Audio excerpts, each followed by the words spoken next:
we have now arrived at one of the most pivotal stories in human history, the trial and crucifixion of Jesus described in Matthew chapter 27. But we see even from the last chapter into this one that at Jesus' trial, when he is accused of all these things that he didn't do or misinterpreted on the things that he did do, we don't see Jesus giving all these elaborate defense speeches to defend himself and his actions, explaining everything that people either misunderstood. Instead, what we see is that he remains silent. In chapter 26, which we talked about yesterday, we see that whenever the high priest stood up and said, "Have you no answer? What is it that they testify against you?" In verse 63, it says that Jesus was silent. And then later on in chapter 27, when Jesus is before the Roman prefect of Judea, Pilate, and he's going before him, it says that Jesus did not answer the high priests there, and that Pilate asking him, "Did you not hear how many accusations they make against you?" In 27 verse 14 he says, "But he gave him no answer, not even a single charge, so that the governor was greatly amazed." And this was all in fulfillment of what was prophesied of the suffering servant in Isaiah 53. How this servant was, it says in verse 7 especially, but going back to verse 4, it says, "Surely he has borne our infirmities and carried our diseases. Yet we accounted him smitten, stricken by God, and afflicted. But he was wounded for our transgressions, crushed for our iniquities.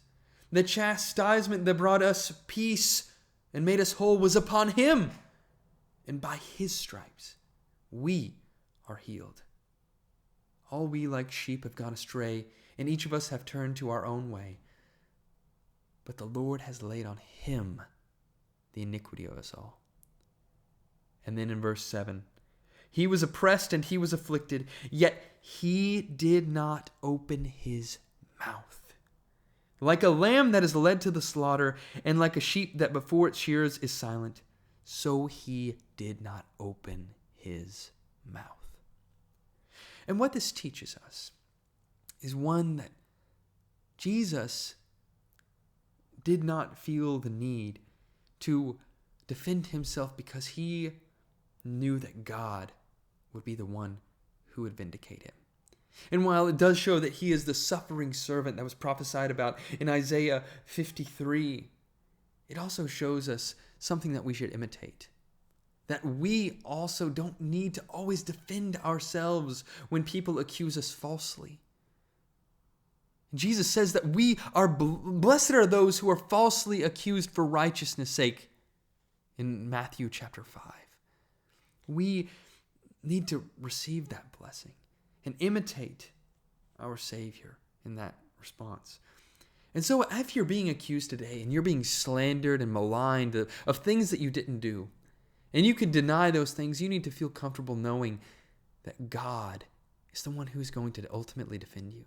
That even if you do not succeed in defending yourself, your ultimate defense doesn't rely on the persuasiveness of your own words or the evidence, but that true justice will be brought about by God and his word, who knows your heart and who knows that you are truly innocent of the things that people are accusing you of.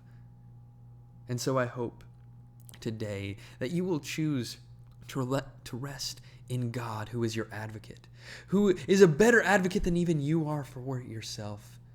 And through that you can find peace and not need to feel offended and angry all the time at the injustice done to you. Because with God as our vindicator and as our advocate, that is how we can have true peace that surpasses all understanding.